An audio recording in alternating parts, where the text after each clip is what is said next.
Ladies and gentlemen, please continue to stand by. The call will begin momentarily. Once again, please continue to stand by. We thank you for your patience.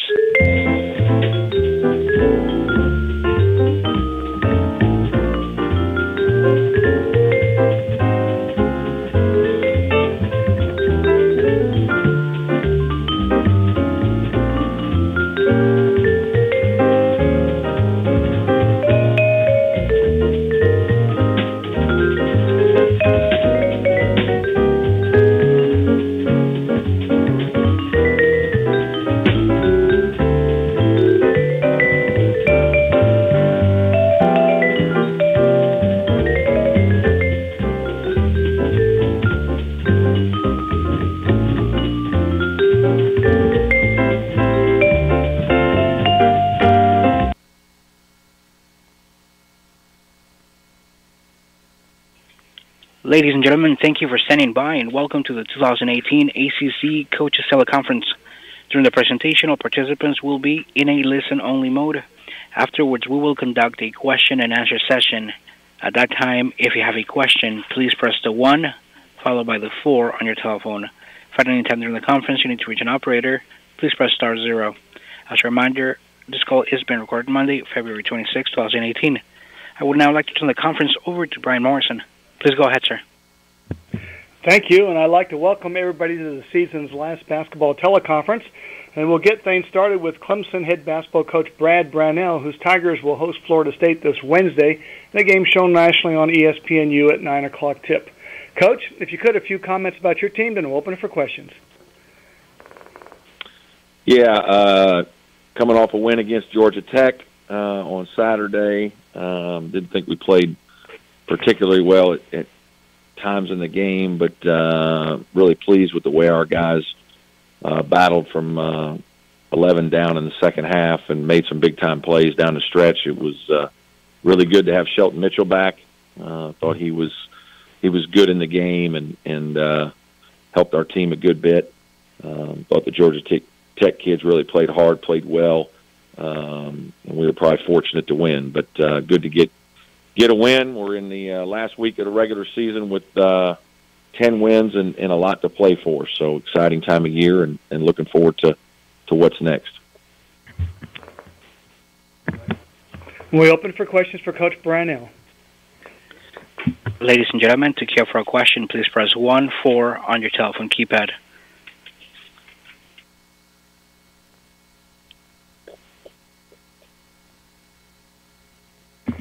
Coach, a question from Greensboro. A question from Greensboro.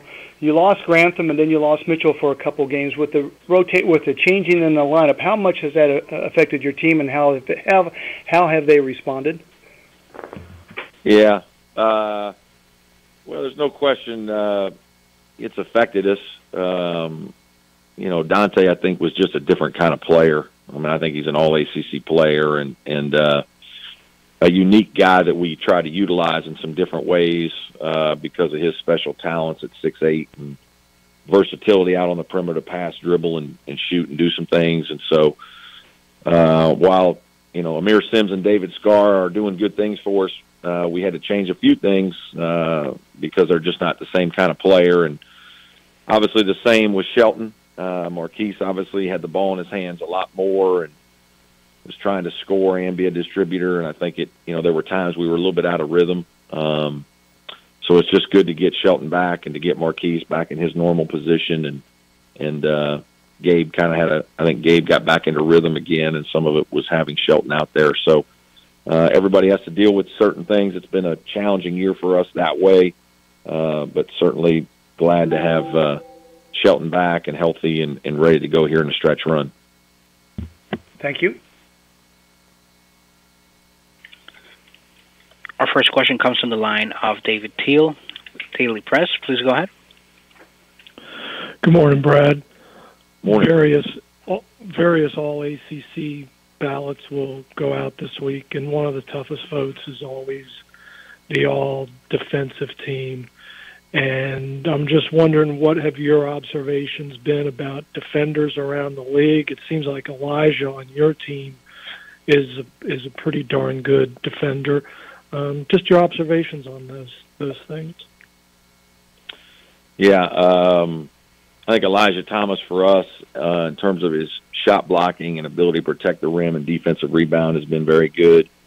David Scarr is also a guy who hasn't maybe played quite as much because he hasn't been a starter all year, but has done an unbelievable job and is a very good defender in our league from our team.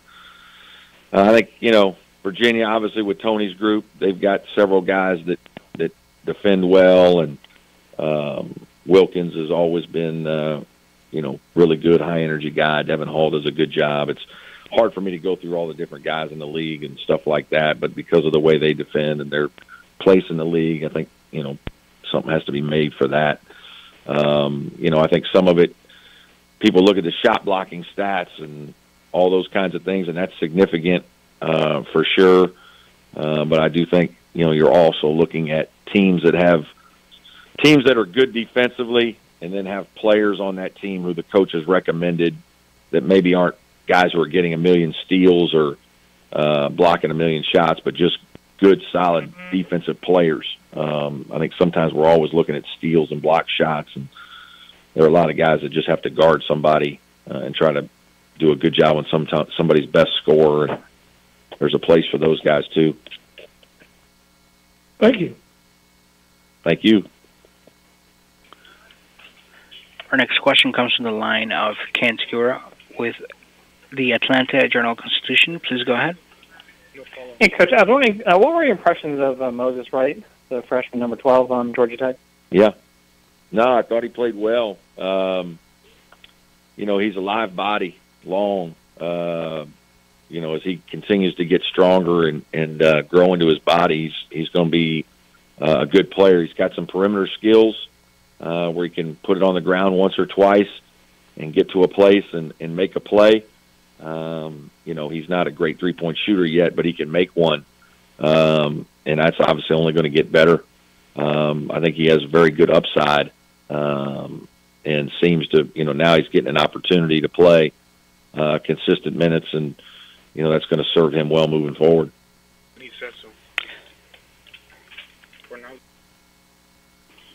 Our next question comes from the line of Scott Kiefer with the Greenville News. Please go ahead. Hey, Coach. Look, with a week to go, your team has an opportunity to hit that elusive 11 ACC win plateau for the first time in program history. How big would that be for this program? Yeah, I think it would be significant. I really do.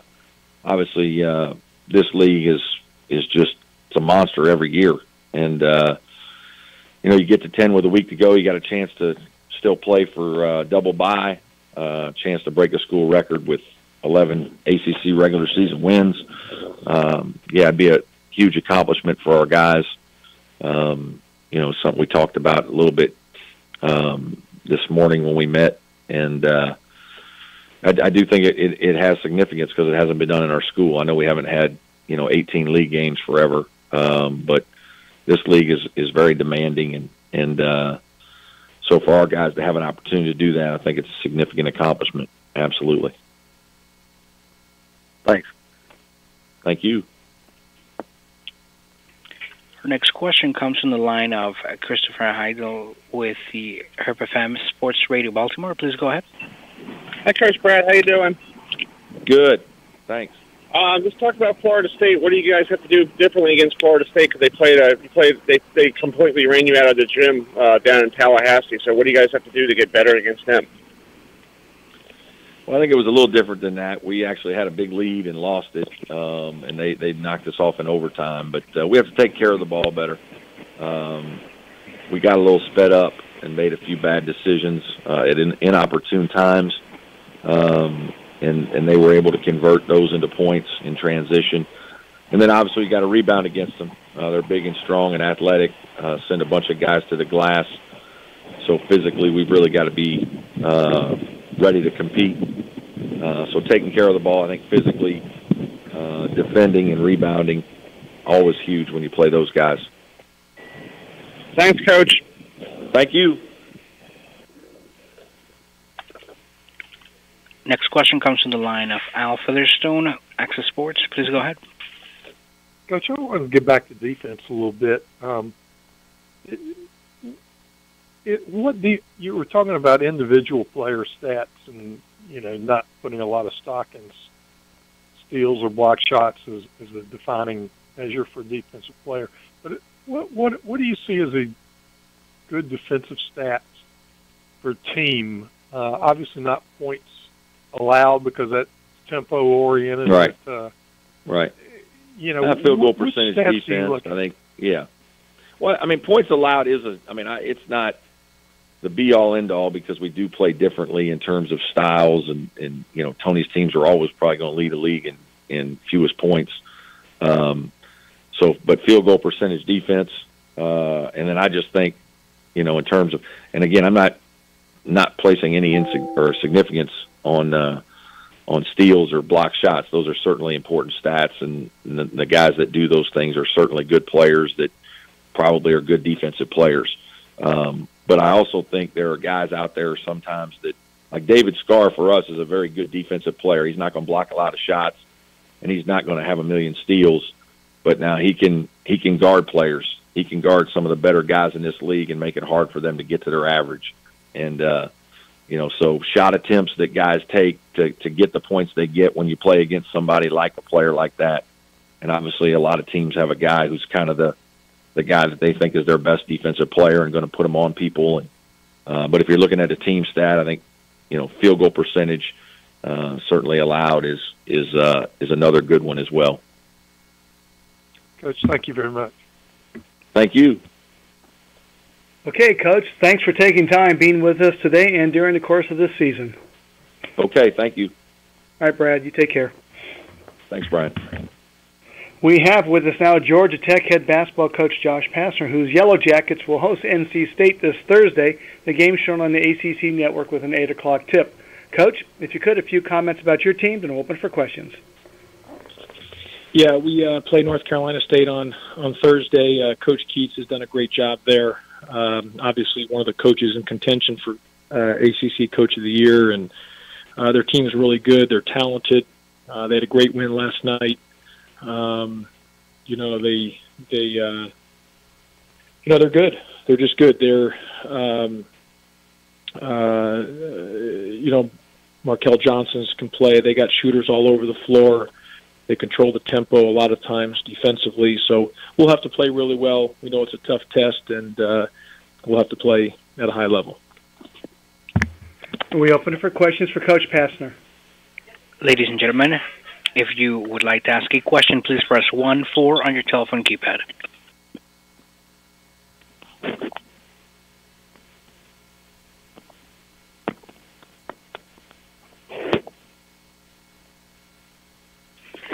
We do have a question from the line of Kane Skura, Atlanta Journal-Constitution. Please go ahead. Hey, Josh, how are you? Hey, Ken. Hey, I'm curious about Evan and Moses. What can you see them becoming? Like how good and what kind of players do you see them being? Well, part of this, Ken, we've talked about it many times, part of this major rebuild job is going to, for us to get to where we want to get to, it's going to take through recruiting. I felt the class that we signed in 2017 was a solid class. Now, Jose Alvarado and Curtis Haywood are starting point and two guard have been injured for the year. And then Moses Wright and Evan Cole, both are guys who are going to be good down the road, and they've gotten great time as these late games here in the season. They've gotten good experience. So those four guys give us a solid foundation in our class. I think we've signed a good class in 18, and we'll need to back that up in 19 and 20 with great classes. But Evan Cole and Moses Wright both are going to be good 4-year players here, and they're going to continue to get better. And I think you can see with the experience they're getting on the floor, they have gotten better from where they started, and it's just going to continue to take development. And the more time they get on the floor, the better they're going to be. Like, do you see them being can they score average double digits, that kind of thing? Well, I sure hope so. I believe they will be able to. I mean, a lot of it's going to come down to them continuing to get better on their skill part, but they're learning how to play hard every possession. And, both guys, Moses Wright was a 0-star recruit, and Evan Cole was a two-star. So, they're going to need to really continue to be developed. They've got the understanding of what it takes at this point, and then now we've got to really refine their skills. And, hopefully by the time when they're juniors, I think that class, that 17 class, is a good chance to be a really good class for us. Thanks. Thanks, Ken. Next question comes from the line of Christopher Heidel, Herb FM Sports Radio Baltimore. Please go ahead. Hi, Coach Josh. How you doing? Hey, Christopher. What's up, bud? Doing great. What do you guys like to accomplish for the final week of this regular season going into March? What are you guys looking forward to accomplish this week? Win games. We've gotten better. I mean, it's hard to play without our point guard, but we have gotten better. We just haven't validated it with wins. So we need to get a couple wins. Much easier said than done, but we got 2 opportunities at home with North Carolina State Thursday and Wake Forest Saturday, and both will be very, very hard to do. But we got to try to validate with our improvement that I feel that we're doing. We just got to try to validate with some wins. Well, good luck this week. Thank you. Next question comes from the line of Al Featherstone, Access Sports. Please go ahead. Hey, Coach. I don't think there's any argument that last year you guys were the surprise team in the league. This year, it might be NC State you're playing this week. NC State or Clemson that you just played. Can you talk about the NC State and what they've done to make them so successful this year after not very high expectations? Yeah, no, Coach Keats has done a fantastic job with them. As has Coach Burnell from Clemson, and both those teams have had great years, and they're teams that can win games in the NCAA tournament. I think Coach Keats' style came in, gave them a shot of energy, and they've had some good players who are producing, and they play hard. They get after you defensively, and they're good. They're just good, and so Coach Keats and his staff deserve a lot of credit. Does stopping their three-point shooting or hindering their three-point shooting become a major priority going into every game? Yeah, and we haven't done a good job of that as late. A few weeks ago, we were the best team in the league in three-point defense, and we just haven't been as good in the last few weeks, even though we were a little better against Clemson, a tad bit.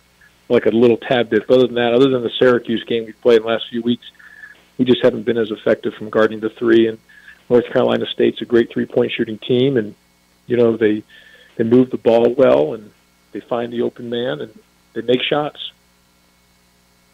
Thank you, Coach. Yep.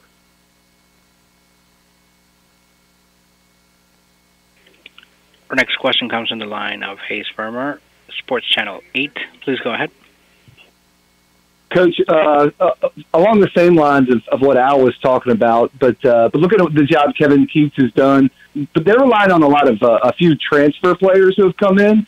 As you're rebuilding your program, how do you balance how much you go after, full recruits, guys that might give you 3 or even 4 years, and going after transfers, guys that could really inject energy or give you something 1 year, but then will be gone? How do you balance how much to go after and play transfers versus recruits in this era? Nearly impossible for Georgia Tech to get grad transfers in here based on the academic standards, so it's just hard for us. So we're going to have to really rely on undergrad transfers, where they have to sit out a year, and or high school kids. Just with the academic admissions, it makes it really hard. For a grad transfer, like we've had 3 of them since I've been here, Jodan Price, Kellen McCormick, last year to help us get our numbers. And they were just, very, very high-level students. And then we took Brandon Alston this year from Lehigh, who had graduated from Lehigh in 3 years with over a 3.0 GPA in economics and made the dean's list. So he was able to, get into school. So grad transfers are hard for us to get in. So it's got for us to get old and stay old, which I believe is the key thing for us at Georgia Tech in this major rebuild. It's going to have to be done through high school players and four-year transfers, undergrad, that have to sit out a year. Okay, Coach, thanks for taking time being with us today and during the course of this past season. Thanks, Josh. Thanks, Brian. Thank you. Take care. Bye. We have with us now NC State head basketball coach Kevin Keats, whose Wolfpack will be at Georgia Tech on Thursday. The game shown on the ACC network at an 8 o'clock tip. Coach, if you could, a few comments about your team, then we'll open for questions. Well, I thought we had a very productive week when you look at, obviously, playing a very good Boston College team at home. I thought our guys took big steps in that game and obviously was able to come away with a great victory. And then just last night, 6 o'clock, we played Florida State, which is obviously the number 25 team in the country. And I thought our guys played well. It was probably our best game when you talk about playing from the beginning to the end. I thought we were sharp, especially on the defensive end, and then certainly was able to make some shots. But overall, it was a very productive week for us. We open it for questions for Coach Keats. Ladies and gentlemen, please press 1-4 to queue up for a question.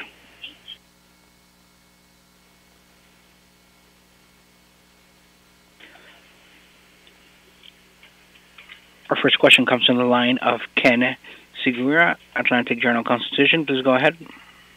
Hey, Kevin, I had a question for you about Evan Cole at Georgia Tech. I know you signed him at UNC Wilmington. I'm curious, first, what did you see from him? And second, I don't know how much you've seen him play this year, but if you have, what are your thoughts about how he's done?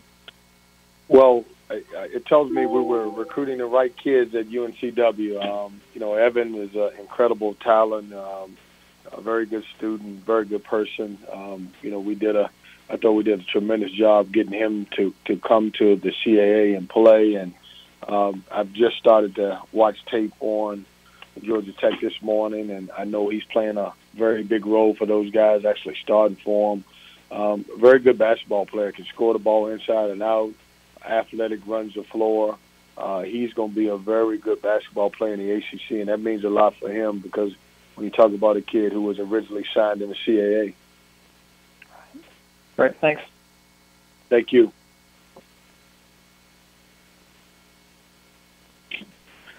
Our next question comes from the line of John Akers with Basketball Times. Please go ahead. Hey, Coach, this has been one of the most unpredictable seasons ever. I think there have been 44 upsets by unranked teams over top 10 teams, which is the most in NCAA history. And you've been on the positive end of as many of those as anybody. I'm just wondering if you have any theories at all on why it's like this season. Well, you're right. We've been fortunate. I think I got a stat this morning that we've beaten 5 ranked teams, I think top 25 teams this year, and excited about that for our guys. I just think it's a lot of parity in basketball this year. Though you do have the programs with some players who are really good, who are one and done, I think that, this year in particular, I think any team is capable of winning. And, for us, just to talk about us a little bit, proud of our guys because I think they bought into the system a lot quicker than I thought. Certainly we're playing very good basketball, but when you look around college basketball, a lot of teams that have veteran players are the teams who are winning, but I think also teams are doing a great job taking care of their home court. Great, thanks. Thank you. Next question comes from the line of Doug Dowdy with the Rocky Times. Please go ahead. Coach Keats, how much did you know about Sam Hunt when you got the job, and how did that all transpire? Well, Doug, I knew a lot about Sam Hunt as a singer now, very good singer. Sam, listen, he's a young man, Doug, that has grown up really close to ACC. It feels like he's been playing basketball for 10 years in college because I remember Sam Young, playing AAU many, many years ago. But what a tremendous young man. He's a kid who's already graduated from A&T with a degree, working on his graduate degree here. He's been a very good basketball player. When you think about him, this year going over 1,000 points in his career. but he's meant a lot to us here lately. He's making a lot of shots for us, especially behind the three-point arc, and I'm excited that we had the opportunity to get him when I took the job. Thank you. Thanks, Doug. Coach, a question from Greensboro. You started ACC play 0-2 with obviously road losses at Clemson, Notre Dame, and since that time you basically, you've gone 10-4. What areas has your team improved on from the start of the season to now? Is there something? Are you rebounding better? Are you shooting better? Or just basically the team came together? Well, I think the team came together. It's tough. Obviously we were pretty good in our non-conference. I think we were 10-3. And then all of a sudden you go to ACC play, and we played two really good teams on their home floor. But also without our point guard, Markel Johnson, we went to Clemson, and I think we ended up losing 16 to 18 points. And, of course, everybody knows, how we didn't play well at Notre Dame, and I think we ended up losing that game by 30. But I think our guys are finally trusting in one another. It's going to be times in games where we may not make shots, but we can rely on our defense. So I do think our half-court defense has gotten a lot better. We've done a great job as of late defending the three-point line, which early in the season we didn't do so well. But I think that, everybody's starting to get comfortable with one another. Some of our veteran guys are starting to play like veterans, and it's been really good for us.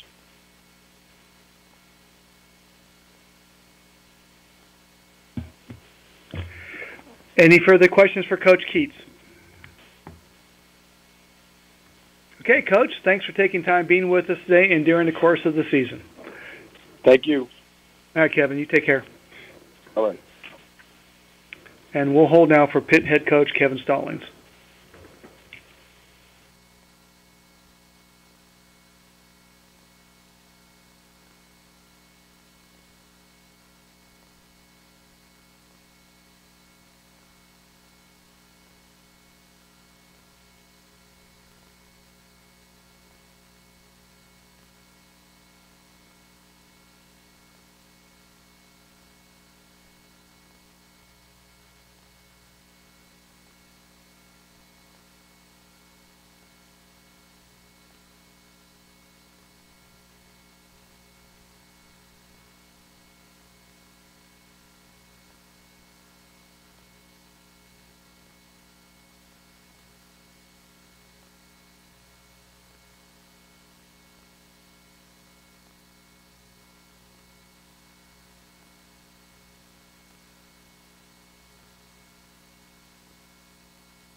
We have with us now Pittsburgh head basketball coach Kevin Stallings, whose Panthers will be at Notre Dame on Wednesday, and the game's shown on ESPNU at 7 o'clock.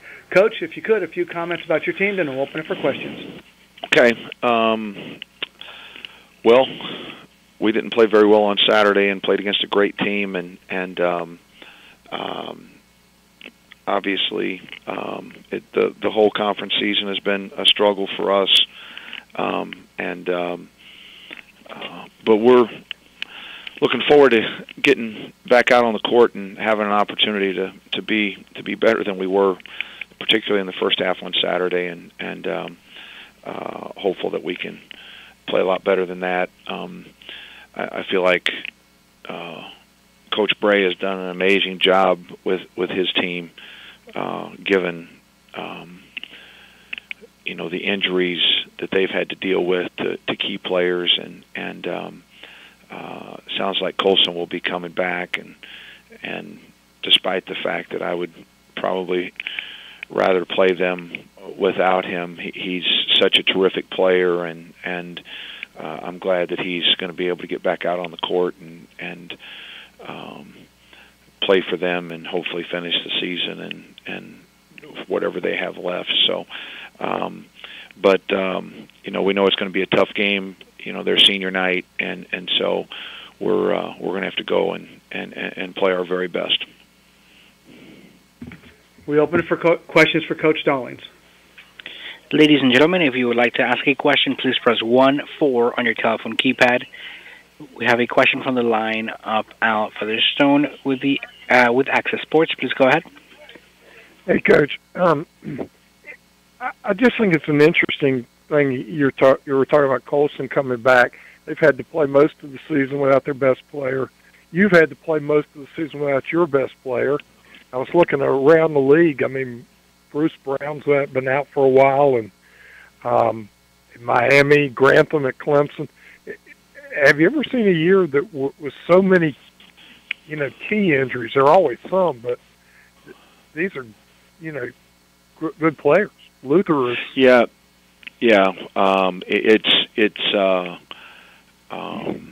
I think that in some cases, and of course you deal with injuries every year, and over the course of time, over a coaching career, you have injuries to key players, and obviously some teams are built to be able to absorb certain injuries better than others. But yeah, there have been a number of key injuries this year, and I think what you find is I think the teams that have some depth and have some experience, especially the experience factor, are able to deal with those quite a bit better. But it's certainly hurt us not having Ryan. I know it. Gosh, Notre Dame was having a terrific year when Clemson got hurt, and so it affected them, and so it's a tough thing, but it does seem like a lot of key guys have for whatever reason gone down with injury this year. And pardon me for not knowing this, being down here, but is Ryan? Is it already determined, or what's the deal with Ryan getting this year back as far as a hardship? Yeah, he only played in 10 games. His last game for us was against West Virginia. I believe that was back on December the 9th, and so we'll apply for a medical red shirt, and would certainly anticipate, because he played, I think, in the maximum number of games per our schedule that you can play in and still receive a medical red shirt, and so that will be applied for, and I certainly assume that he would be granted that. Great. Thank you, Coach. Thank you.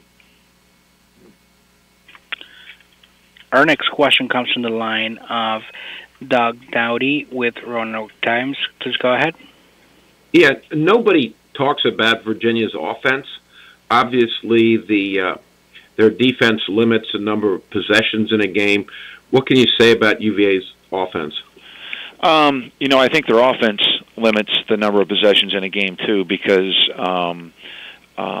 their offensive tempo is quite slow. Obviously, their defense forces teams to spend a lot of time trying to come up with a good shot, but their offense is very patient and very willing to put you on defense and make you play defense. And I think that's one of the reasons that they're so successful, is both sides of how they play are completely complementary to the other. And I think they have three of the best shot makers in the league, maybe four if you put Hunter into that group, and I think he's a terrific player.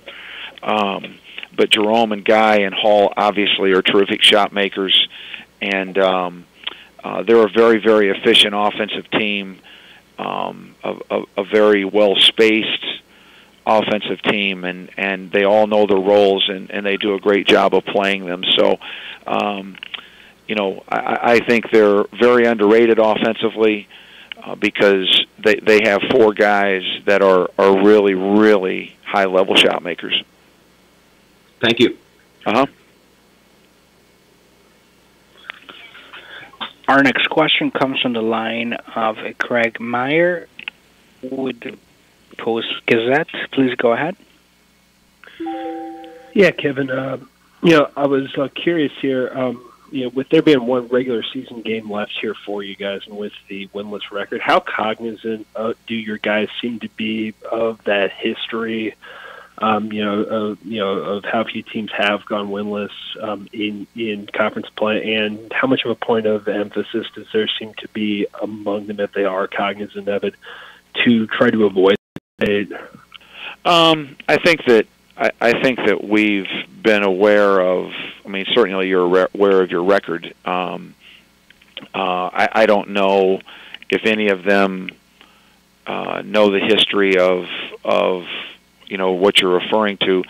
I don't know that I know the history of what you're referring to, and honestly, I don't care, and I hope they don't either. They've obviously been thrust into a tough situation, and so they've dealt with it to the best of their ability. We all have, but again, I don't know that they spend a lot of time. I don't know that this generation spends a lot of time investigating history of what's happened and things like that. Obviously, we're just trying to do the best we can and make as much progress as we can make and put ourselves in position to win. And at times we've been more successful at that than others, but I don't know that there's been a lot of focus on the history of being winless in conference play or anything like that. During what's been a difficult season, Kevin, I mean, what do you feel like you've learned about your guys that maybe you didn't know when they first got on campus, and even for yourself as a coach, what do you feel like you've learned? I think that I've really been inspired by their resilience and their coachability and their willingness to continue to be coached and stay together, and that's been inspiring to me, because players and teams with lesser character would throw in the towel and not care, and I haven't seen any of that from these guys at all. And I think that as far as I'm concerned, what I've learned about me, I don't. I have more patience than I thought I had, because I think that's been necessary because of this situation. But I haven't wanted to be the focus or tried to be the focus or any of that. I'm here for the players, and so it. I don't know what else I've learned, but I have been very, very inspired by their attitudes and who they are as people. Thank you, Kevin. Yeah, thank you, Craig. Okay, Coach, thanks for taking time being with us today and during the course of the season. Okay, thank you very much. Thank you, Kevin. We have with us now Virginia head basketball coach Tony Bennett, whose Cavaliers will be at Louisville on Thursday in a game shown on the ACC network with an 8 o'clock tip. And as we do each week, we'll go right to questions for Coach Bennett. Our next question is from the line of David Teal with Daily Press. Please go ahead with your question. Good morning, Tony. You guys you're a win away from becoming the first team to go 9-0 on the road in the ACC. Is it just maturity and experience from your group that's allowed for road success? What have been your observations?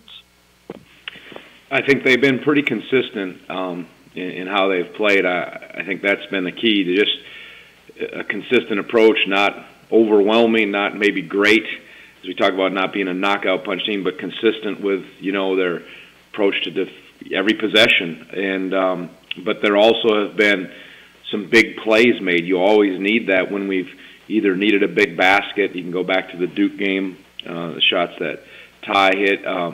Different guys, not just Ty, different guys at different time have stepped up and made some plays. But you try to have a game or a system that will be effective at home, of course, but on the road. And they're a little different. And so, people always say defense travels. Well, I don't know how accurate that is. I think it is important. But I just think trying to be as sound as you can on both ends, if you're doing that well, gives you the best chance to be successful when you venture out of your home and go into, more hostile or the opposing team's environment. Thank you. Yep. Our next question comes from the line of Sam Bloom, the Daily Progress. Please go ahead. Hey, Tony. So on Saturday after the Syracuse game, Jim Boeheim was talking about how he thought this one-and-done rule kind of is maybe what spurs types of scandals that we're seeing in college basketball now. And I'm curious, as a coach that really hasn't had players that, kind of fit that one-and-done mold, do you kind of agree with that assessment? Is that something you've thought about at all? And what do you kind of think of the one-and-done rule, and if it's something that's good for college basketball or bad? Right.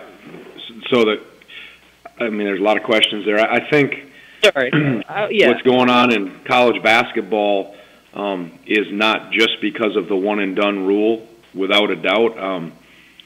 Clearly, that may be a factor, and I think Coach Boeheim has such experience with that, and his wisdom and experience I would not question in terms of that being an issue. But there's so much more, and again, until you know what's true and what's not, as I said after the game, it's hard to really discuss it at length. But I think there's a lot deeper thing going on with that. So I think that's one piece of it, but absolutely more.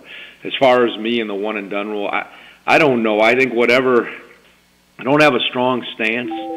I haven't thought about it a lot.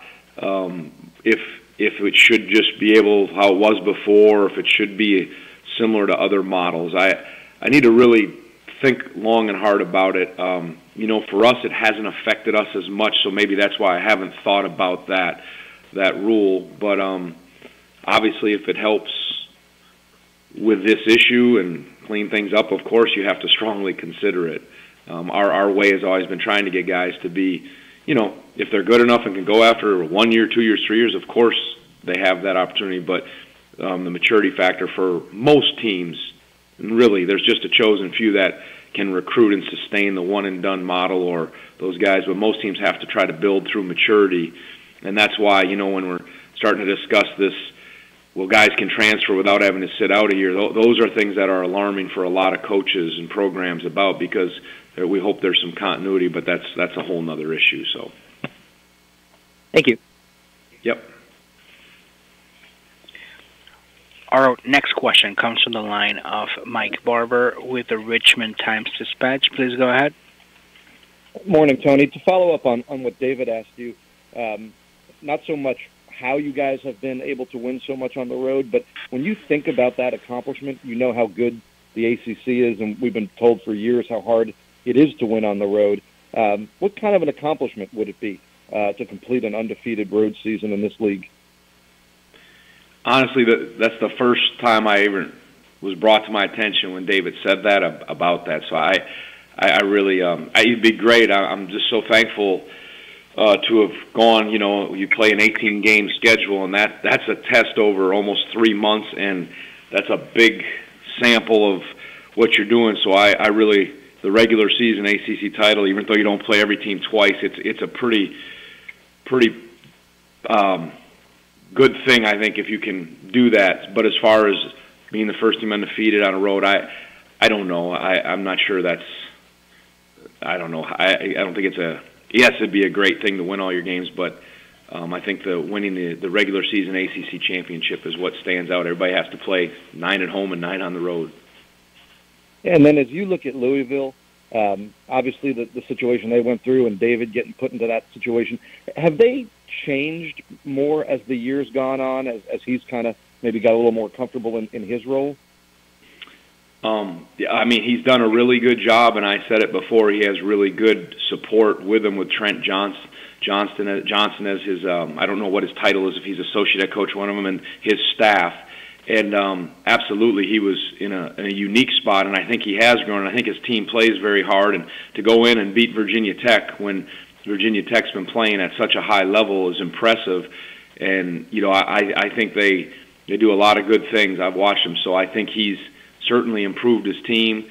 Are they exactly similar to how Coach Pitino, when we went against them? I mean, Coach Pitino would adjust as he went through it, but there are some differences I see, but certainly he's been influenced, and those players have by the time under Coach Pitino. But he has his own fingerprints on that team for sure.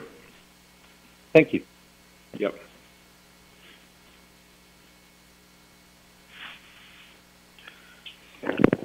Our next question comes from the line of Doug Dowdy, Roanoke Times. Please go ahead. Yeah, Tony, just talk about the challenges presented by Louisville. The last time you played them, it was one of your closer games, 5-point game with less than 4 minutes left. What do you need to do better this time? Yeah, I remember Marco had a real big game for us. He gave us a great lift. They're so long, Doug. They can block shots and they're mobile. They're not. We talked about it. They're not just long shot blocking, but those big guys are mobile. Snyder, Dangadell. They have VJ King. They have talented players, good athleticism. Again, play hard, and they're playing for. It's important. They're playing for stuff. So in their place, I just think you got to be as sound as possible. I'm going to go back and study our game a little more. They just played solid, and we played pretty solid too. And I think that's the separation isn't that much in this league. So I just think you got to really work to get the quality shots. But they made some contested shots early, and they run a lot of ball screen stuff and have creative defense if you're not ready for it. Thank you. You're welcome.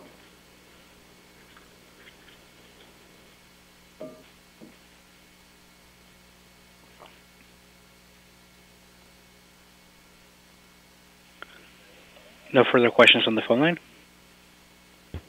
Any further questions for Coach Bennett? Okay, Tony, thanks for taking time being with us today and during the course of this past season. Was this our last one, Brian? This is the last one. Oh, wow. You just made a big smile on my face. Thanks, Brian. See you later. All right, take care, Tony. Bye-bye. Bye. We will hold now for Wake Forest head coach Danny Manning.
We have with us now Wake Forest head basketball coach Danny Manning, whose Deacons will be at Georgia Tech on Saturday, and the game shown on the RSN with a noon tip.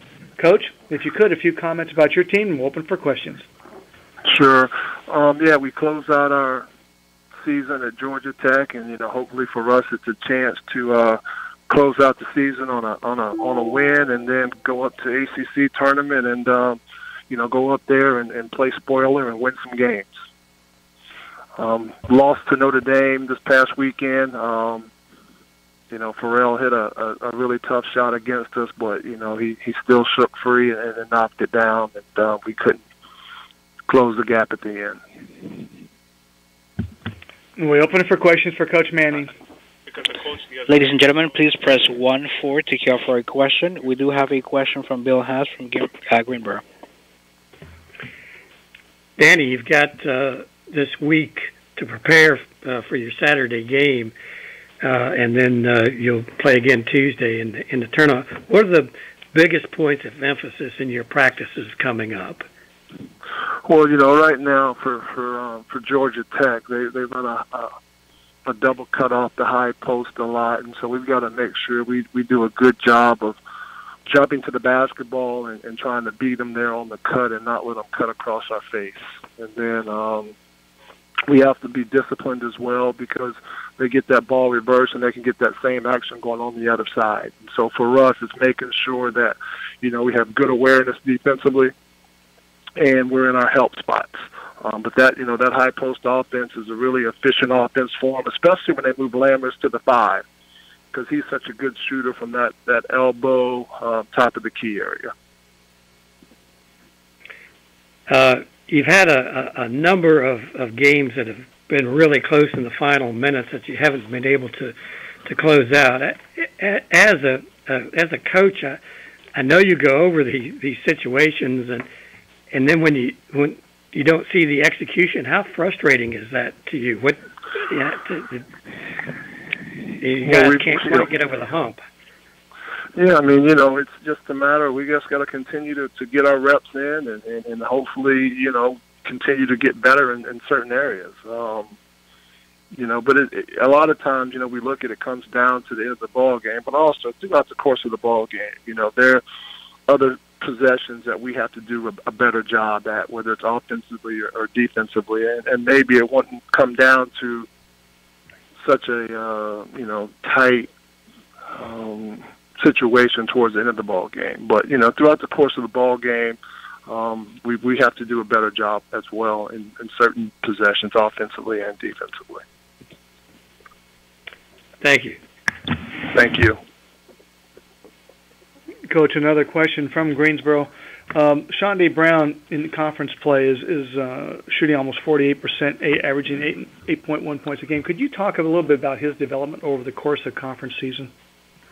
Yeah, Shondae got off to a really, really good start for us at the beginning of the year, and that actually, I think, kind of hindered his growth and development, because people, obviously saw those games and started scheming him a little bit differently on how to guard. But, he's been really good for us. He's playing 20 minutes a game. He's shooting 40, a high 40, almost 42% from 3, and, doing a good job at the free throw line as well. So, I think he's had a very efficient and productive freshman campaign thus far, and I'm very happy with him. And defensively, he continues to get better and better.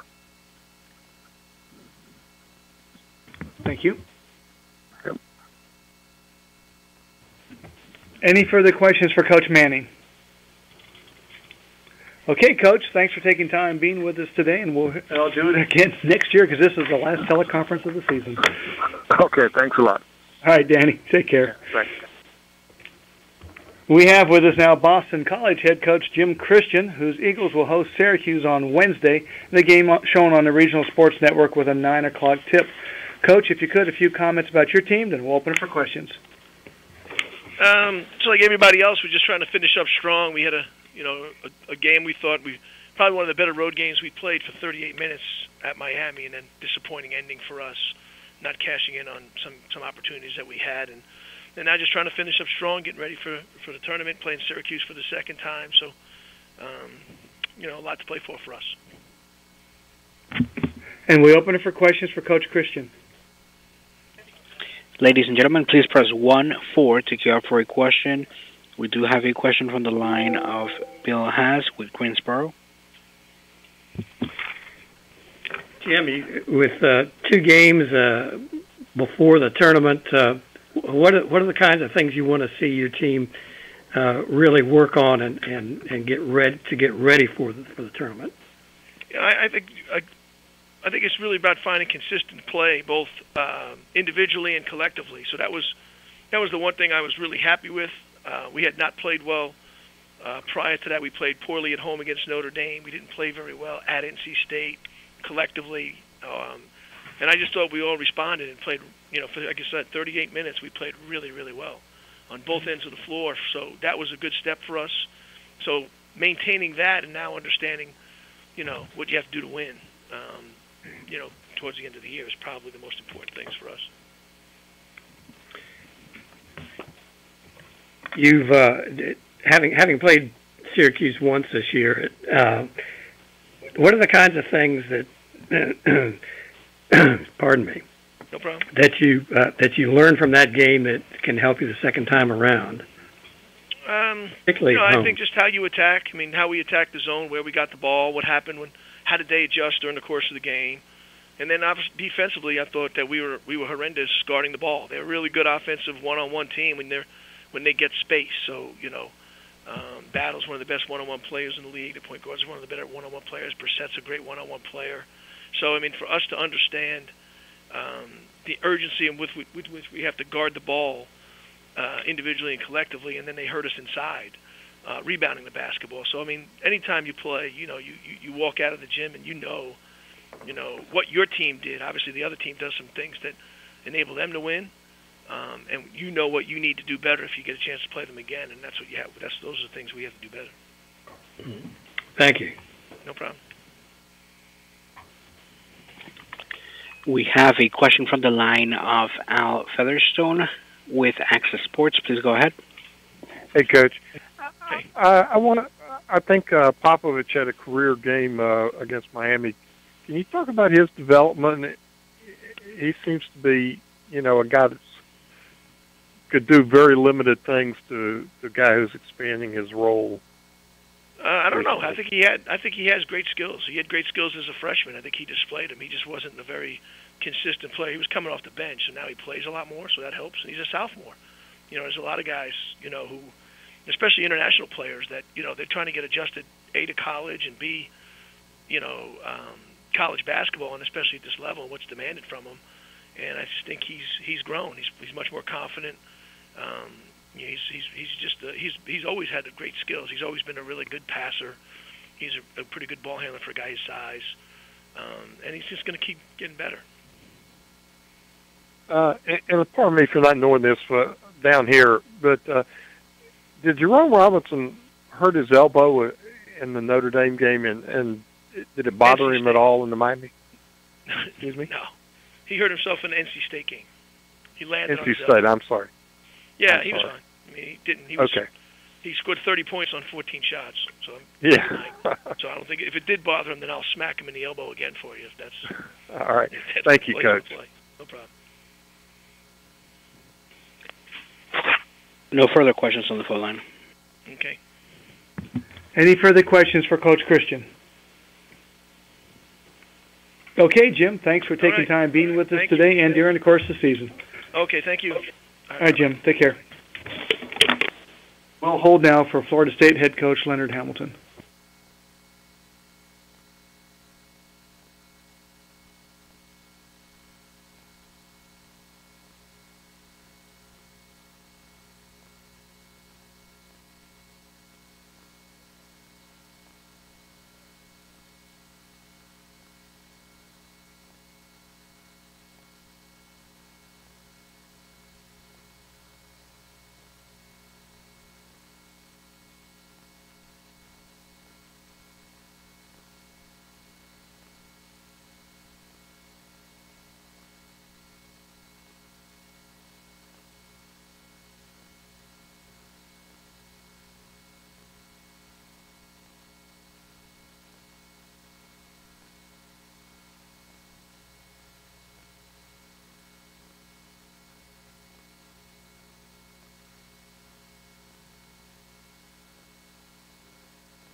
Welcome back. We have with us now Florida State head basketball coach Leonard Hamilton, whose Seminoles will be at Clemson on Wednesday. The game shown nationally on ESPNU with a 9 o'clock The College of Music is home to 2 Grammy Award winners, a former concertmaster of the New York... Coach, are you on? Hello. All right, we have with us now Leonard Hamilton, Florida State head basketball coach, whose Seminoles will be at Clemson on Wednesday, and the game shown on ESPNU with a 9 o'clock tip. Coach, if you could, a few comments about your team, then we'll open it for questions. Well, our team, I thought, struggled last week, but we were able to struggle and won a couple of games. Got down both games against Clemson and Pittsburgh at half, and we were able to forge our way back and win. We got off to a slow start against North Carolina State, and they shot the ball extremely well, and we shot it poorly, uncharacteristic of what we've been doing in practice and on the road against a team I think that's improving with every game. In North Carolina State, it was just too much of a hill for us to climb. We now just got to regroup. We have 2 games left, and hopefully that will fuel us to play a lot better for 40 minutes as we approach our last 2 games. We open it for questions for Coach Hamilton. Ladies and gentlemen, please press 1-4 to queue up for a question. If you have a question from the line of Bill Haas with Greensboro, please proceed with your question. Leonard, what are the areas that you're struggling, and you've got 2 games to try to tighten things up before the tournament. What's your point? Are your points of emphasis to your team? Bill, I'm a little concerned that how well I thought we had been shooting the ball in practice Thursday and Friday. I was just thinking how solid of a 3-point shooting team, a perimeter shooting team that we were. And then we go into a game on the road against North Carolina State, and we were 0 for 15 from 3. Didn't make a jump shot outside the paint. It's a little mysterious to me, so I only can point toward a lack of maturity, a lack of confidence in ourselves or as a team. I just think that what we have to do is go back and study our films and understand how we maybe have to make the game easier for each other. I thought we played a little too fast against North Carolina State. Not that we would play slow. I just thought that we were a little impatient on the offensive end.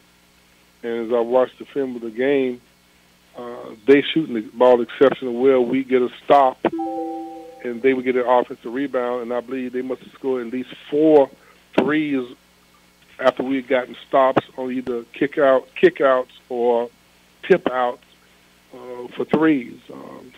In transition, I thought we got back and covered the lane.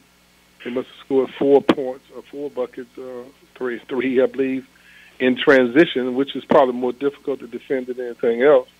But as I looked at our game, we had very similar shots that didn't go in, shots that kept their shots went in and I didn't.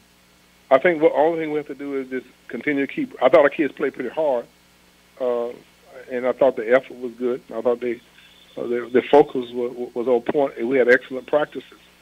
I think we've gotten ourselves in one of those slumps that hopefully it was something we'll pick up a game or 2 or get into a rhythm that will snap us out of it.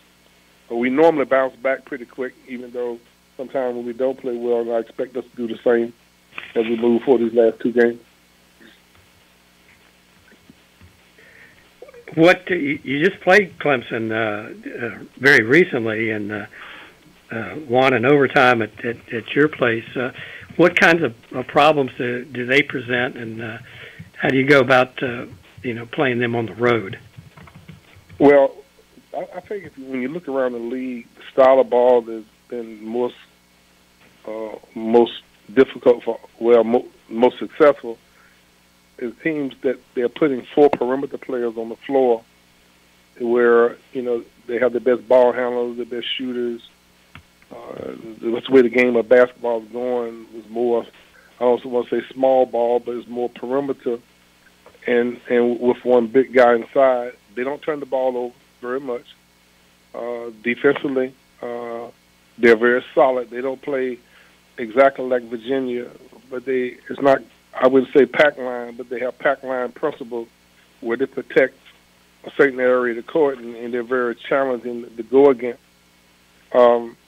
They presented a lot of problems for us last time we played because offensively we just were not totally on point. Now, we went small in that game, and I thought it made a difference. And but I'm sure they'll be much more prepared for our running jump or our small team type defense than they were the last time.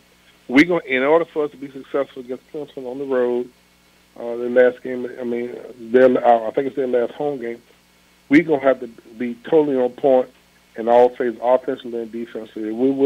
We cannot have any gaps in our game. We definitely can't go on the road again and go 0 for 15 from the perimeter, playing a game that we don't make a perimeter shot, not necessarily a three. We didn't make a perimeter shot, not even a 15-footer in the game against North Carolina State, which we haven't gone without a three-pointer since 2014. So hopefully that's just something that we've gone through mentally or emotionally, and hopefully we will use that to motivate ourselves to understand we just got to snap out and be a little bit more mature. Thank you. We have a question from the line of Christopher Heidel, Herbert FM Sports Radio Baltimore. Please go ahead. Hi, Chris Hamilton. How you doing? Fine. How you doing today? Doing great. Talk about your seniors. So, I know you have Senior Day coming up on Saturday. We'll talk about your seniors and how they, how you enjoy, coaching them over the last 4 years, and what do you like to see them in the future to be, real, like men, and when they go into the workforce or whatever they got to do.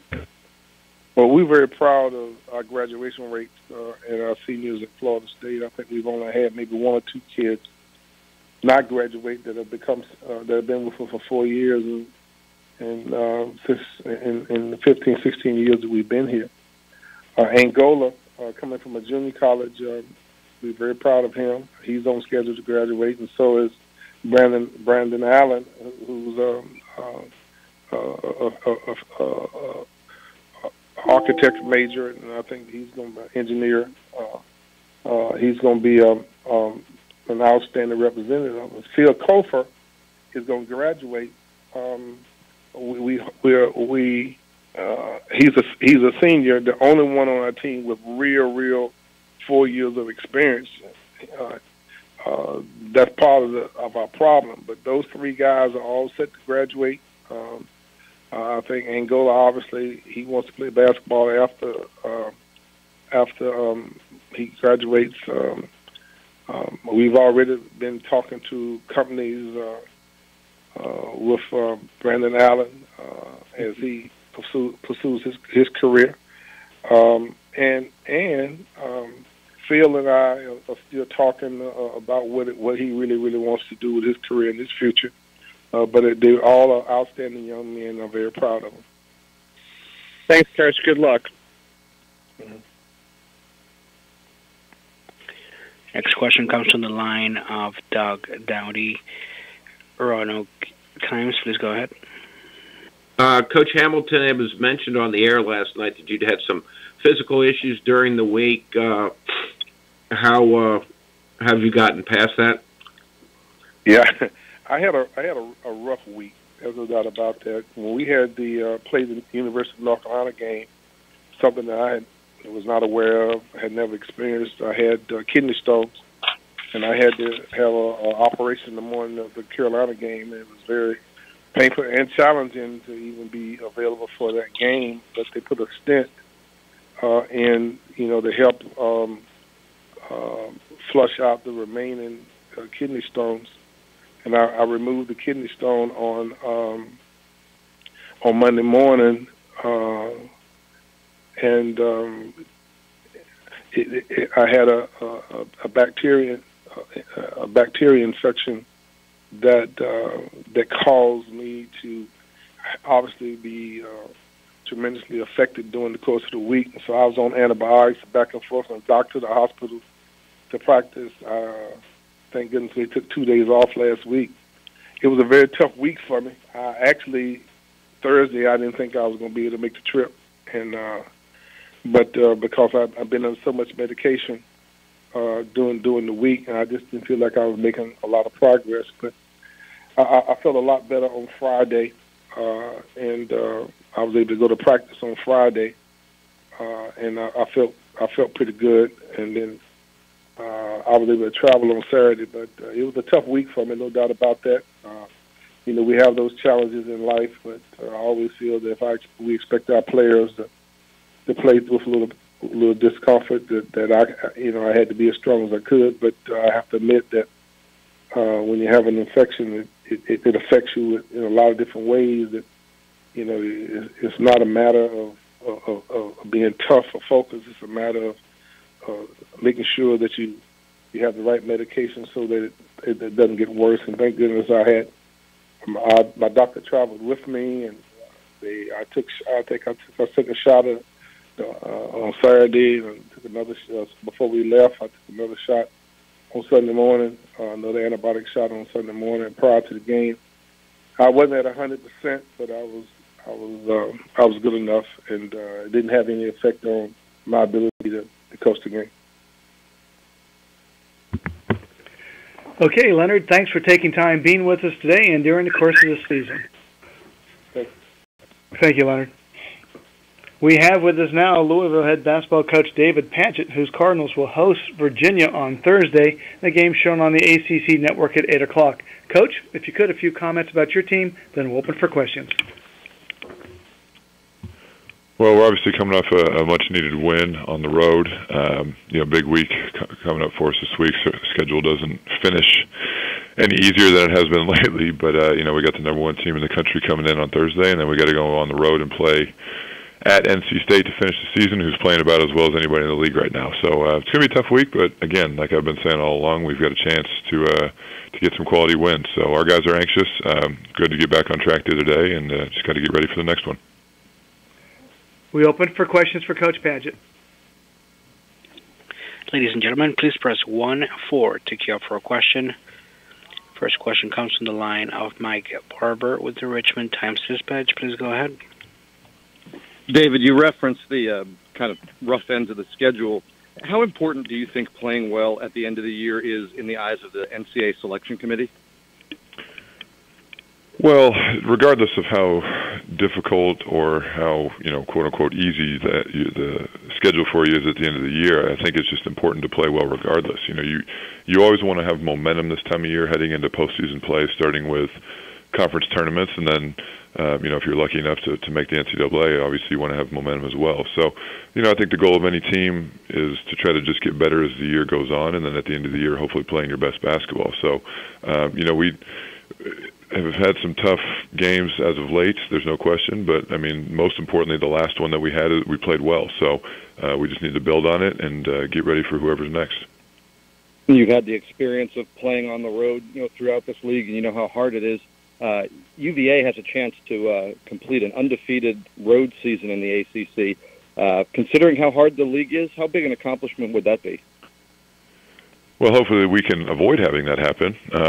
But, that's just the fact that they're in that position is incredible. And it's, major credit to Tony and his staff and their players and the way they've not only bought into the system and everything, but just the fact that they've been able to do it so consistently. I know there's an old saying, and I'm sure they subscribe to it as well, that defense travels. And when you're as good defensively as they are, you're always going to put yourself in a position to win on the road. So, it's obviously going to be a very tough test for us here at home, and our guys are anxious about it. And I'm sure they'll come in ready to play as well. So it should be a great game. Great, thank you.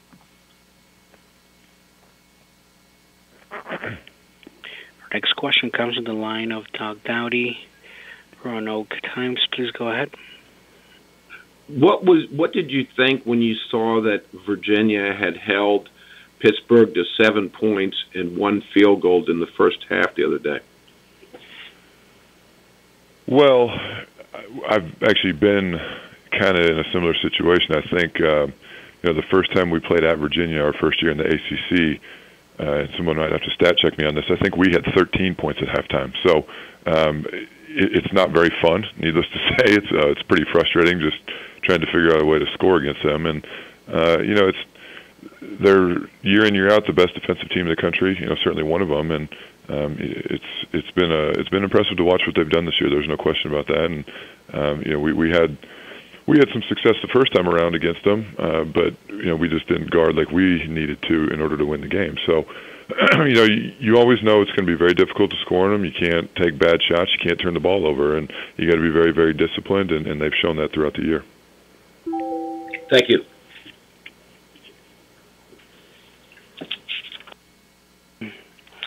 Our next question comes from the line of Jeff Greer with the Courier-Journal. Please go ahead.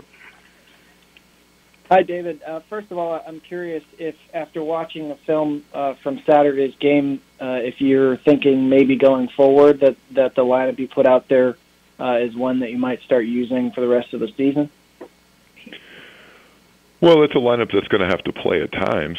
Whether or not that lineup starts the game, it just kind of depends on matchups and those kinds of things. But we've had success playing what I call small a lot this year. Not just on Saturday, but games earlier in the season, and whether it's Dwayne Sutton's on the floor or we have Dangadell at the 4 or other guys. I mean, we've had success playing both ways. So we just have to look at it based on who our opponent is and what their strengths are and what we need to do to try to eliminate those strengths. And, like I said, I haven't determined yet how we're going to start moving forward, but, that'll be a lineup that we'll have to play moving forward throughout the game at some point for sure. I know you'll probably get more into this on Wednesday, and it's probably not something you can answer in shorthand, but what have Quentin and Honest meant to the Louisville program and brought to the Louisville program over the last 3+ years? Well, they've brought a mentality that they learned early on and they've continued about. Winning is the only thing that matters in their eyes. They're two kids they've never been concerned about their own individual agenda. The only agenda they've ever had is winning. And, not to say that everybody else on our team isn't the same way, but this day and age, it's a lot of times you see guys who maybe are just concerned about playing time, scoring, individual stats, all that kind of stuff. These two guys have only been concerned about winning since the day they've been here, and that hasn't changed as right now with one home game remaining. All they care about is us winning, and also the way they've handled a lot of adversity that they've had to deal with both on and off the court in situations that didn't even really have anything to do with them has been pretty admirable. I mean, they deserve a lot of recognition and a lot of credit for dealing with some tough times and just not complaining about it one bit. I mean, they literally have not complained one time in 4 years about the hand that they've been dealt, and they've just come to work every day and come to practice every day saying, what do we need to do to try to win the next game? And it's been an absolute joy to coach them, not only the last couple of years, but especially this year. And just, they're two kids that really epitomize what being a team player is all about. Thanks, David.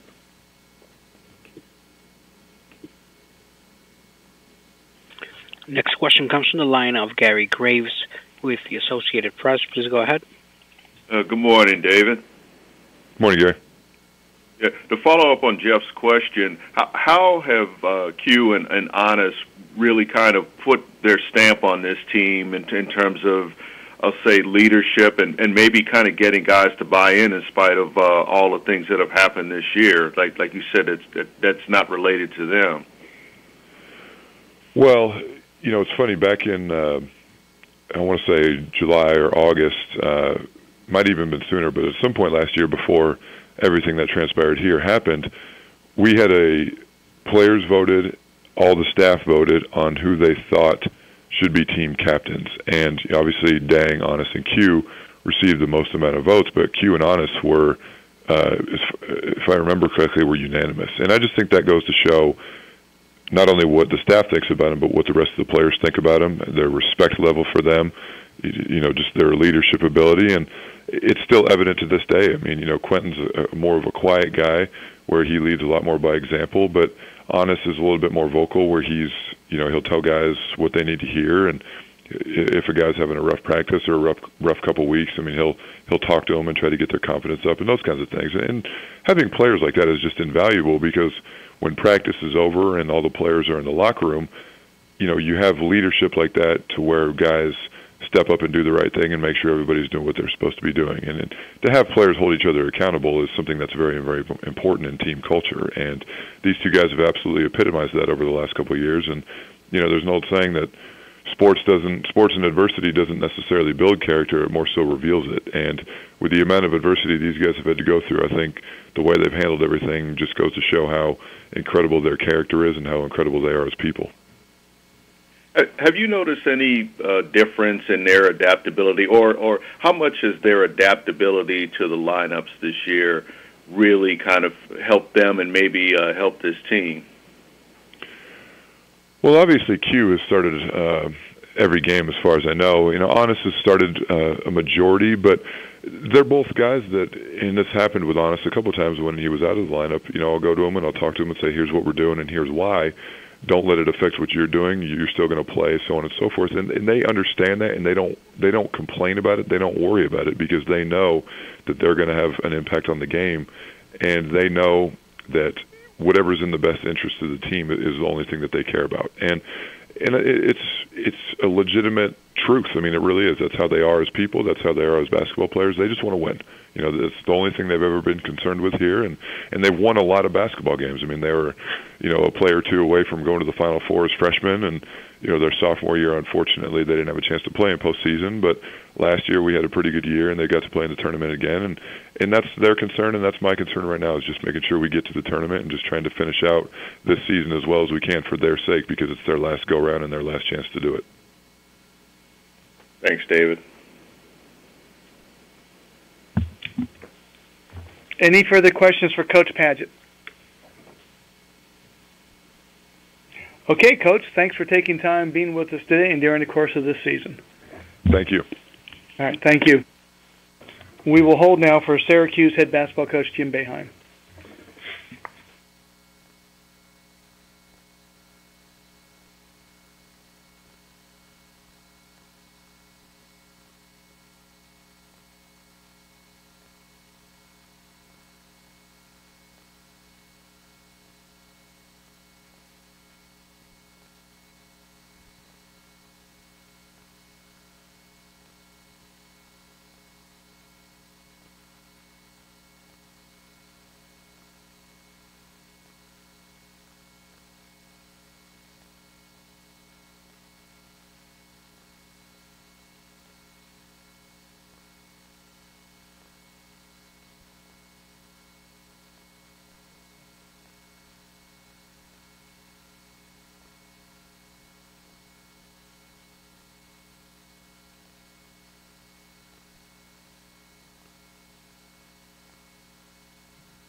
Welcome back. We have with us now Miami head basketball coach Jim Larrañaga, whose Hurricanes will be at North Carolina on Tuesday. Game shown on ESPN at 9 o'clock. Coach, if you could, a few comments about your team, then we'll open for questions. Well, we're right in the middle of practice right now, so I'm taking 10 minutes away from my team so they can just begin asking questions. All right, go to questions for Coach L. Ladies and gentlemen, please press 1-4 to queue up for a question. Our first question comes from the line of Michelle Kaufman with the Miami Herald. Please go ahead. Hi. Congratulations on an exciting win the other night. Can you talk about what you're expecting from the game at North Carolina and how your team matches up? And do you plan to are you going to go again with the taller lineup like you've been doing the last few games? Well, there was a lot of static, Michelle, so I didn't hear all of the question, but I'll answer what I heard. This is a very short turnaround. It's senior day at Carolina. We're expecting a very vocal crowd and a lot of enthusiasm. They're on a 6-game winning streak. They're playing probably the best basketball of the season. They've got a very versatile team. Carolina is normally very, very big. This team is a little bit small. Can you hear me? Because I've got a lot of static at my end. Hello? There is static. I can hear you, but there's a little bit of static, but I can hear you. Well, they've got a very versatile team with a lot of three-point shooting, so it's very important for preparation, and this is a very short turnaround for a young team like we have. I had asked the other part of the question, the taller lineup that you've used the last couple games. Is that something you think you'll still go with? That's being debated right now. Thank you. Our next question comes from the line of Mike Barber with the Richmond Times-Dispatch. Please go ahead. Hey, Jim. I'm curious, in your experience, how important is it to the NCAA selection committee how a team plays the final week and a half of the season? Yeah, you'd have to ask that question to the committee. I've always looked at it as from the very first time the committee made kind of an announcement as to what they were looking for. They always use the expression body of work. So it's not a game in November or a game in March that means the most. It's all the games combined. So whether you lose a few games at the end because you're playing against great competition or you beat some great teams early, all of that should be significant to the selection process. It's part of your body of work, and I think in our case we had a great non-conference.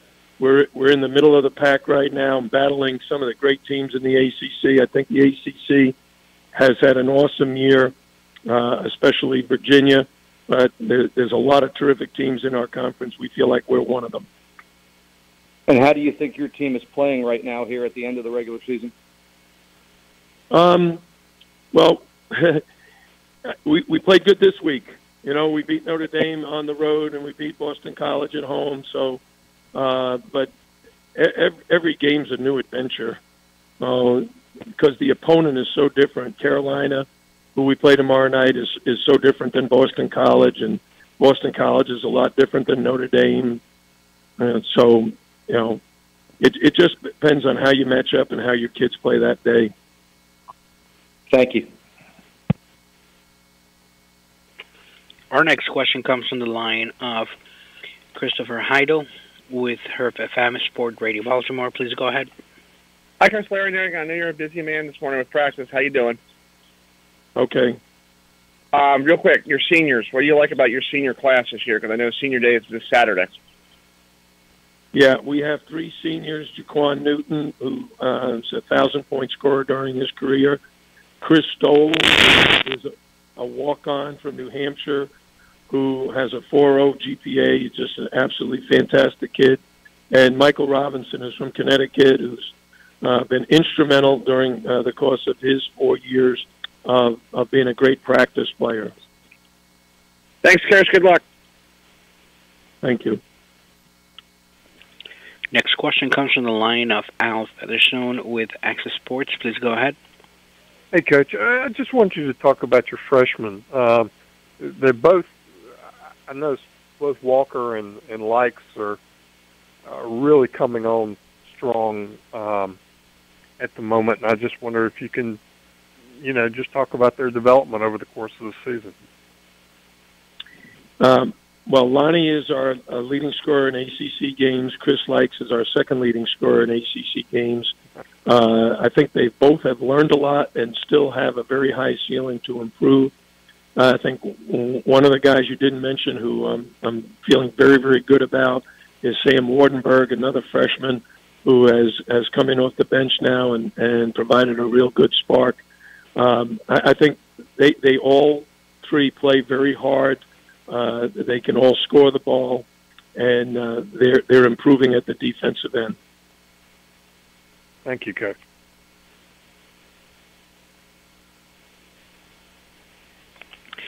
Our next question comes from the line of Michelle Kaufman, Miami Herald. Please go ahead. Hey, Coach, I just wanted to confirm with Bruce Brown, is it definite that he not play at all in the ACC tournament, or is there any chance that he would? My own opinion is no, he's not going to play in the ACC tournament. But if the doctors change their evaluation, then we'll have to wait and see what the doctors say. But right now, he will not be evaluated again until March the 12th. Okay. Thank you. Next question comes from the line of Doug Dowdy with the Roanoke Times. Please go ahead. Yeah, I was going to ask about Bruce Brown. That was answered. Okay. Okay, No Coach, further since questions. you have practice, since you have Thank practice, you. thank you for being on today. Thanks, Jim. And we will hold now for North Carolina head coach Roy Williams.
All right.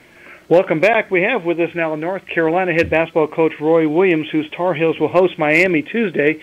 The game shown nationally on ESPN with a 9 o'clock tip.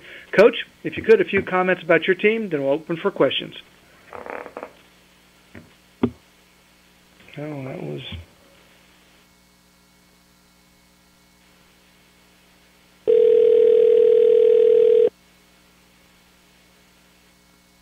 Hello. Okay. We have with us now Hello, Roy. We have with us now North Carolina head basketball coach Roy Williams, whose Tar Heels will host Miami on Tuesday. The game shown nationally on ESPN with a 9 o'clock tip. Coach, if you could, a few comments about your team, then we'll open for questions. Okay. We had a nice win on the road against Syracuse. And they made a great run. We went brain dead for a while, and then we made some plays at the end. We felt good about that, and then we had some time off. The team had those 3 games in 5 days, and then we go 2 games in 10 or 12 days or whatever it is. But so we didn't have a game, as everyone knows, this weekend, and we've had a couple of good practices. I hope they'll get us ready for Miami team that certainly got a lot of things to play for, but so do we. We open it for questions for Coach Williams. Ladies and gentlemen, to queue up for a question, please press 1-4. We have a question from Bill Haas with Greensboro. Please go ahead. Roy, it seems like in the last 5-6 games that Sterling Manley has made himself a little bit more of a presence. Is that the way that you see it and at this point? Yeah, I think Sterling, when we turned around and went small, I think I went a couple of games of not giving them enough time, them being Garrison and Sterling, and getting our big guys out on the court, because I'm not coaching just for this team for right now. We're coaching for the program, and we've got to get those guys some more time. But I think that Sterling has done some good things, and he's really helped us. I thought he was big for us up at Syracuse, and yet at the end of the game, I know people about fainted when I called a timeout just to get Luke May in the game, because I wanted Luke in there. Sterling had done some very good things for us, and we've got to give him some more opportunities to get there. How would you just evaluate the course of his development this season? Well, he's gotten better offensively, and he's gotten better with his effort and stamina, but that's both of those categories are problems for him. It's continual effort and having the stamina to do it for a long time, and then doing it on the defensive end. He can block some shots, but he's got a bid on him. You can't just stand there and watch somebody. But I think he has gotten better, and he's working hard in practice, not necessarily as hard as I want, but he's still a freshman. But, I think he's gotten better as the season's gone on, and playing at Syracuse and doing the things that he did up there was impressive. Mm-hmm. Thank you. Thanks, Bill. Our next question comes from the line of Michelle Kaufman, Miami Herald. Please go ahead. Hi, Coach. If you could just sort of evaluate what you've seen of Miami so far, what impresses you about this team? It's a real different team from last year's UM team. Yes, it is, Michelle. And losing Brown it was a big blow to them, and yet 2 of the freshmen, Walker and Likes, have really stepped up, and I think that Lawrence has played much better recently, and that was an unbelievable comeback that they had against BC on Saturday, I guess it was. I was able to see that, and that showed that they have a lot of confidence. Likes made some really big plays, and he's not very big, but he made some really big plays for them. But I do believe their team is very much together. Their team chemistry appears to be very, very good, and whether it's Vasilovic shooting from the outside or Lawrence doing those things, or the freshmen doing what they're doing, and I just think that they're playing their best basketball right now. At least it looked like that at the end of the Boston College game for sure. Thank you. Thanks, Michelle. Next question comes from the line of Christopher Heidel with Herb FM Sport Radio Baltimore. Please go ahead. Hi, Coach Williams. How you doing? Good. How about yourself today, Christopher? Doing great. Just talk about your seniors. I know tomorrow night is senior night. What do you like about your senior class? I know you guys won a championship last year and all that stuff. Just talk about your seniors and how they changed the program, or made it better at North Carolina. Well, they're very special to us, to say the least. 2012 12, 13, when all the negative stuff came out about the academic situation, those kids were all told you shouldn't go to North Carolina. You'll never play in an NCAA tournament game. And they believed in us, trusted what I was telling them, and it has worked out very well for them. They been to one Final Four and lost on the last second shot, and won the national championship, as you said, last year. And Justin was the first-round pick of Sacramento, and so it was good for him. And then Joel and Theo still being here, and they're playing their best basketball of their career right now. And they've meant a great deal to the program. They've meant a great deal to me personally for trusting me and believing in me when it was some of the difficult times we had around here. And so it'll be an emotional night for everybody, and it'll be a very emotional night for me as well, because they've just been great kids who played well, who've represented the program well, who've been a lot of fun to be around. Well, good luck tomorrow night. Thank you. Next question comes from the line of Derek Chatelain with the Omaha World Herald. Please go ahead. Roy, I want to take you back 25 years, if you don't mind. I'm working on a project about Danny Nee, an old rival of yours. Right. What are your memories of Danny and his teams at Nebraska? Well, I got to know Danny some when he was an assistant at Notre Dame, and I was an assistant here at North Carolina. And we'd see each other on the road recruiting, whether it was Sam Perkins or whoever it was. And genuinely liked Danny at that time, and knew that he had some North Carolina ties from where he went to college. And then I go to Kansas, and he's already at Nebraska. And going up and playing them at Nebraska was a load every year. I mean, they beat us a couple of times up there, but they also got us in the Fieldhouse one year. And I think one year they beat us both games in the regular season, and we got matched up with them in the tournament and were able to win that one. But Danny was a quality coach, a really good guy, and he had teams that played really well for him, whether it's Eric's team, like Pikowski, or any of those guys. I mean, he did a great job with those clubs. He was one of the most colorful guys in a very colorful league. Do you have any moments or memories that stand out, most vividly? Well, you're right. Danny he was one of those characters. Now, he wasn't a character like Norm Stewart and Billy Tubbs and Johnny Orr, but because you're right, there was a lot of color in the league at that time with the coaches and the whole bit. But Danny was a unique guy. I mean, he had played for Al McGuire, and he knew all the stories in New York and the whole bit. So he was a colorful guy, but he wasn't outrageous like those three guys were. They were really something. Thank you, Roy. Thank you.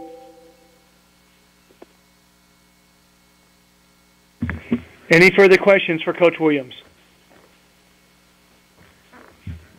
Okay, Roy, thanks for taking time being with us today and during the calls during the season. Thank you. Okay, everybody have a great day. Thank you. All right, thank you. And we will hold now for Notre Dame head coach Mike Bray.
Okay, well, let's wrap this teleconference up. This will be the last one of the season. I apologize for the problems we've had today, but we're not going to apparently get Coach Bray on. So that is it for the teleconference today. I want to thank the media for their participation during the course of the season. Thank you.